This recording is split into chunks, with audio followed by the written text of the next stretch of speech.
طوفان نوح کے بعد سرزمین حجاز ہزاروں سال تک غیر آباد رہی، یہاں تک کہ اللہ تعالیٰ کے حکم سے حضرت ابراہیم علیہ السلام نے اس وادی بے آب و گیاہ میں اپنی بیوی ہاجرہ اور بیٹے اسماعیل کو کچھ کھجوریں اور پانی کا ایک مشکیزہ دے کر بسایا۔ جب وہ انہیں چھوڑ کر واپس جانے لگے تو حضرت ہاجرہ نے پوچھا، آپ ہمیں اس لک و دک وادی میں جہاں نہ سبزہ ہے نہ پانی کیوں چھوڑ کر جا رہے ہیں؟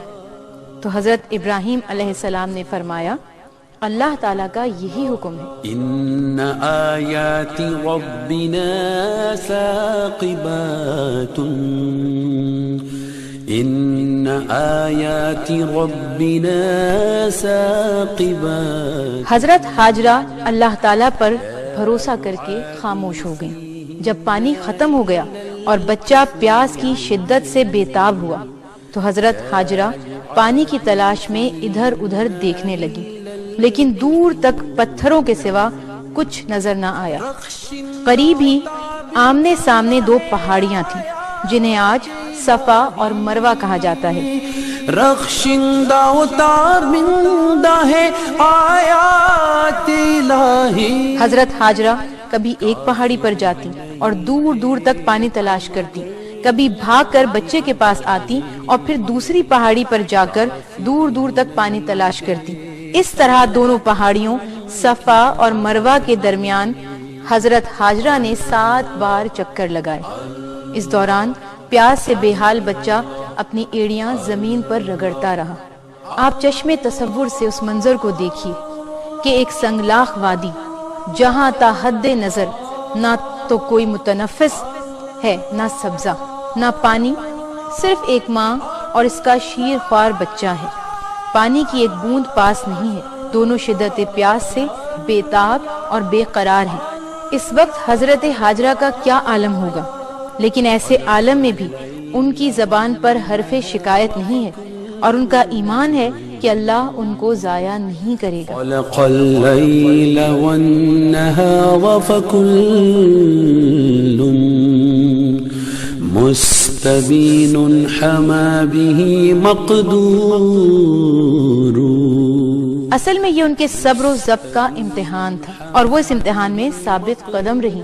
7ویں چکر پر جب وہ بچے کے پاس پہنچی تو یہ دیکھ کر سخت حیران ہوئی کہ بچے کی ایڑیوں کے پاس قدرت الہی سے پانی ابل رہا ہے۔ روایت ہے کہ اللہ تعالیٰ نے حضرت جبرائیل علیہ السلام کو بھیجا، انہوں نے زمین پر اپنا پر مارا تو زمین سے پانی کا چشمہ ابل پڑا۔ کبھی آڑ مقدر کی برائی آئی۔ پانی دیکھ کر حضرت ہاجرہ نے اللہ کی جناب میں شکر کا سجدہ کیا اور بچے کو پانی پلایا، خود بھی شکم سیر ہوئے۔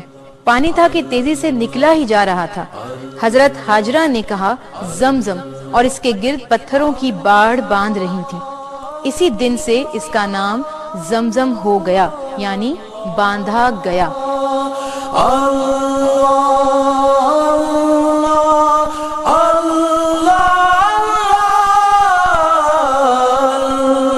اس وقت حجاز کے ریگستانوں اور سنگلاخ میدانوں میں دور تک پانی نہیں ملتا تھا۔ لوگ قافلوں کی صورت میں پانی کی تلاش میں سرگرداں پھرتے رہتے تھے۔ انہی دنوں بنی جرہم کا ایک قافلہ ادھر سے گزرا۔ اس نے جو یہاں پانی دیکھا اور اس لک و دک اور ویران وادی میں ایک عورت اور ایک بچے کی طرف نظر کی تو انہیں سخت تعجب ہوا، کیونکہ ہزاروں سال سے یہ وادی بے آب و گیاہ تھی۔ اللہ کو منظور ہے بس دین حنیفی، اللہ کو۔ حضرت ہاجرہ سے اجازت لے کر اس قافلے نے وہیں پڑاؤ ڈال دیا اور بود و باش اختیار کر لی۔ اسی طرح اللہ تعالیٰ نے اپنی حکمت سے اس جگہ پانی بھی فراہم کر دیا اور اس وادی کو انسانوں سے آباد بھی کر دیا۔ نہ کسی دین کی محشر میں رسائی، اور یہ سب چشمہ زمزم کی وجہ سے ہوا۔ ہزاروں سال سے یہ چشمہ اسی طرح رواں ہے۔ ہر سال دنیا کے گوشے گوشے سے لاکھوں مسلمان مکہ مکرمہ حج کرنے کے لیے پہنچتے ہیں اور روزانہ لاکھوں کروڑوں گیلن آب زمزم خرچ ہوتا ہے۔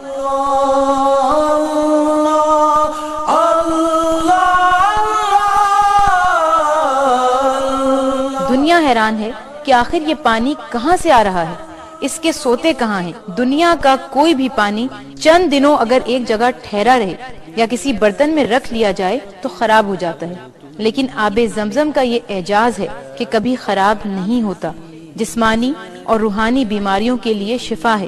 یہ اللہ تعالیٰ کی حقانیت کا ایک ایسا معجزہ ہے جس کی حقیقت کو پانے کے لیے انسانی عقل عاجز و درماندہ ہے۔ وفکل